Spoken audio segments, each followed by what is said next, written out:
जय हिंद साथियों, स्वागत है आपका अपने YouTube चैनल स्टडी विथ उदय में। तो दोस्तों, आज एक हम महत्वपूर्ण टॉपिक लेके आए हैं, भारत की नदियाँ। इस वीडियो में हम देखने वाले हैं भारत की महत्वपूर्ण नदियाँ कौन है, उसकी लंबाई कितनी है और उसका उद्गम स्थल कहाँ है और सहायक नदी कौन कौन सी है। तो चलिए दोस्तों, हम इनका अध्ययन करते हैं। दोस्तों, हम देखते हैं सबसे पहले सिंधु नदी। और दोस्तों, सिंधु नदी की जो लंबाई है यह है भारत में 2880 किलोमीटर और इसका उद्गम स्थल है मानसरोवर झील के निकट। और इसकी सहायक नदी कौन है, तो यह सतलुज, ब्यास, झेलम, चिनाब, रावी, सिंगार, गिलगित। और ये कहाँ कहाँ बहती है, तो ये बहती है जम्मू कश्मीर और लेह में। आगे दोस्तों हम देखते हैं झेलम नदी, जिसकी लंबाई है 720 किलोमीटर और इसका उद्गम स्थल है शेषनाग झील, जो कि जम्मू कश्मीर में पड़ता है। और दोस्तों, शेषनाग, अनंतनाग, नागिन, ये सभी कहाँ पे पड़ते हैं, सभी जम्मू कश्मीर में पड़ते हैं। और दोस्तों, इसकी सहायक नदी है किशनगंगा, पूंछ, लिदार, करेवाल। और ये कहाँ कहाँ बहती है, सिंध, जम्मू कश्मीर और जम्मू कश्मीर में। आगे दोस्तों हम देखते हैं चिनाब नदी। और चिनाब नदी की जो लंबाई है वो है 1180 किलोमीटर। इसका उद्गम स्थल है बड़ा लाचा दर्रे के निकट में। और बड़ा लाचा दर्रा, शिवकिला, रोहतांग सभी कहाँ पड़ते हैं, ये उत्तराखंड में पड़ते हैं। और इसकी सहायक नदी है चंद्रभागा और यह जम्मू कश्मीर से होकर बहती है।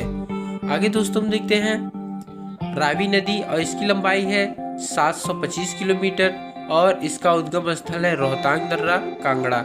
और इसकी जो सहायक नदी है ये है साहो, सुइल, पंजाब में बहती है।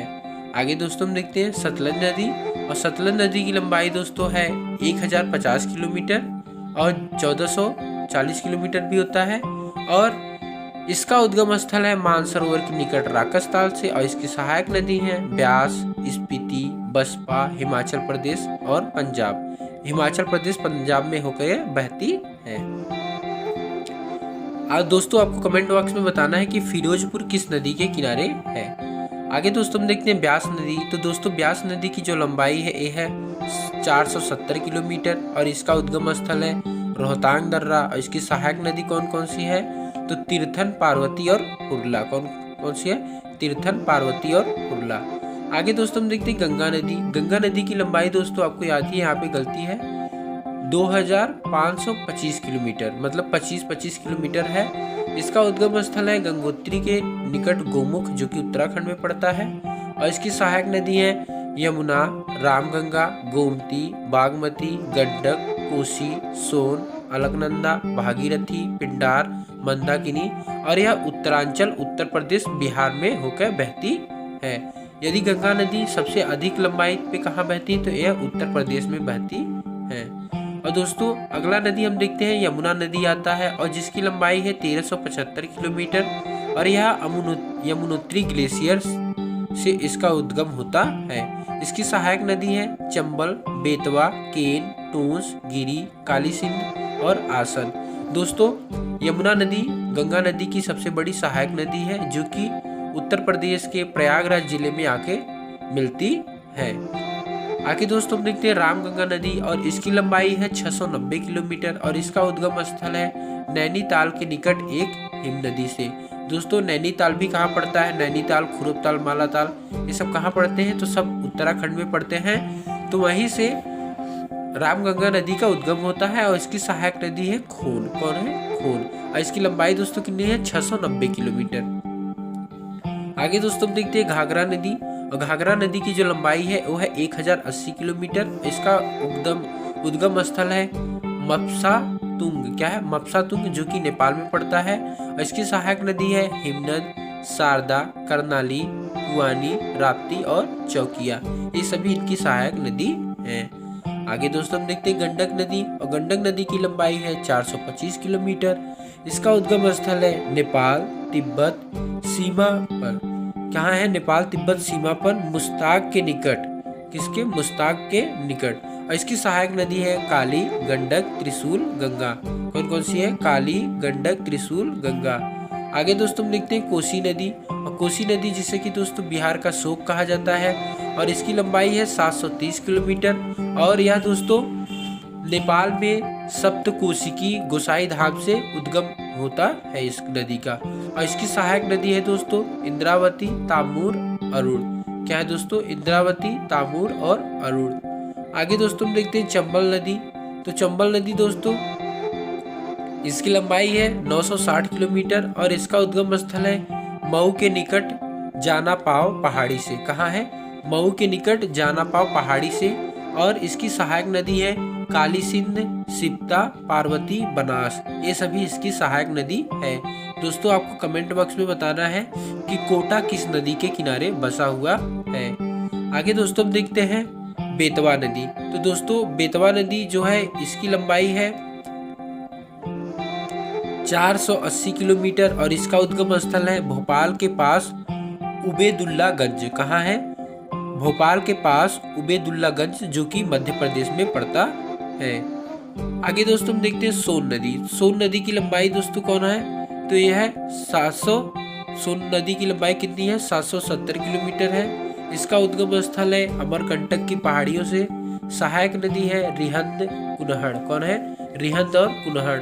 आगे दोस्तों हम देखते हैं दामोदर नदी। तो दामोदर नदी की जो लंबाई है दोस्तों ये है 600 किलोमीटर और इसका उद्गम स्थल कहाँ है? छोटा नागपुर पठार से दक्षिण से पूर्व। छोटा नागपुर पठार से दक्षिण पूर्व। इसकी सहायक नदियां हैं कोनार, जामुनिया, बराकर, झारखंड, पश्चिम बंगाल में होकर ये बहती है।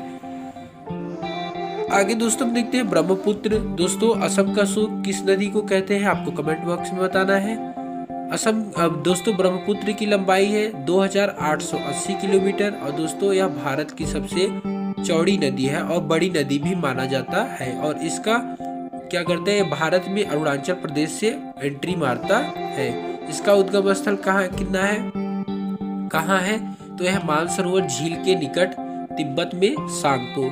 दोस्तों इसीलिए इसे तिब्बत में क्या कहा जाता है? सांगपो कहा जाता है ब्रह्मपुत्र नदी को। इसकी सहायक नदियां हैं घनसिरी, कपिली, सुवनसिटी, मानस, लोहित, नोआ, पद्मा, दिहांग। और दोस्तों यह अरुणाचल प्रदेश असम में होकर बहती है। और दोस्तों ब्रह्मपुत्र नदी और गंगा नदी ही मिलकर सुंदरबन का डेल्टा बनाती हैं, जो कि विश्व का सबसे बड़ा डेल्टा होता है। आगे दोस्तों हम देखते हैं महानदी। महानदी की जो दोस्तों लंबाई है यह है 890 किलोमीटर और इसका उद्गम स्थल कहाँ है? सिहावा के निकट रायपुर। कहाँ है? सिहावा के निकट रायपुर। इसकी सहायक नदी कौन कौन सी है? तो यह है सियोनाथ, हसदेव, उंग, ईब, ब्राह्मणी, वैतरणी। मध्य प्रदेश और छत्तीसगढ़, उड़ीसा से होकर बहती है। कहाँ? मध्य प्रदेश, छत्तीसगढ़ और उड़ीसा से होकर बहती है। दोस्तों कमेंट बॉक्स में बताना है कि उड़ीसा की शोक कौन सी नदी को कहा जाता है। आगे दोस्तों हम देखते हैं बैतरणी नदी। तो दोस्तों बैतरणी नदी की जो लंबाई है यह 333 किलोमीटर और इसका उद्गम स्थल है क्योंझर पठार, उड़ीसा। कहाँ है? क्योंझर पठार, उड़ीसा। तो दोस्तों आगे हम देखते हैं स्वर्ण रेखा नदी। तो दोस्तों जो स्वर्ण रेखा नदी है इसकी लंबाई है 480 किलोमीटर और इसका उद्गम स्थल है छोटा नागपुर पठार, उड़ीसा, झारखंड, पश्चिम बंगाल। और दोस्तों छोटा नागपुर पठार से यह उद्गम होता है और उड़ीसा, झारखंड, पश्चिम बंगाल में होकर यह बहती है। आगे दोस्तों हम देखते हैं गोदावरी नदी। तो गोदावरी नदी की जो लंबाई है दोस्तों 1450 किलोमीटर है। इसका उद्गम स्थल है नासिक की पहाड़ियों से। सहायक और इसकी सहायक नदियां हैं प्राणहिता, पेनगंगा, वर्धा, वेनगंगा, इंद्रावती, मंजीरा, पूर्णा, महाराष्ट्र, कर्नाटक, आंध्र प्रदेश और कर्नाटक, महाराष्ट्र में होकर यह बहती है। दोस्तों महाराष्ट्र में एक झील है जो भी हाल ही में लाल कलर का हो गया था, उस झील का नाम आपको कमेंट बॉक्स में बताना है। आगे दोस्तों हम देखते हैं कृष्णा नदी। और कृष्णा नदी की जो लंबाई है ये है 1290 किलोमीटर। उद्गम स्थल क्या है? तो महाबलेश्वर के निकट। सहायक नदी कौन सी है? कोयना, यरला, वर्णा, पंचगंगा, दूधगंगा, घाटप्रभा, मालप्रभा, भीमा, तुंगप्रभा और मूसी। और यह कहाँ होकर बहती है? तो महाराष्ट्र, कर्नाटक और आंध्र प्रदेश में होकर बहती है। दोस्तों नागार्जुन सागर बांध जो है यह कृष्णा नदी पर ही है। आगे दोस्तों हम देखते हैं कावेरी नदी। तो दोस्तों जो कावेरी नदी है इसकी लंबाई है 760 किलोमीटर और इसका उद्गम स्थल है केरकारा के निकट ब्रह्मगिरी पहाड़ियों के बीच में। और दोस्तों इसकी सहायक नदी है। उद्गम स्थल दोस्तों क्या है, किरकारा के निकट, और सहायक नदी कौन है, हेमावती, लोकपावना, शिमला, भवानी, अमरावती और स्वर्णवती। और दोस्तों ये कर्नाटक में होके बहती है। दोस्तों वीडियो कैसा लगा कमेंट बॉक्स में जरूर बताइएगा। Thanks for watching this video.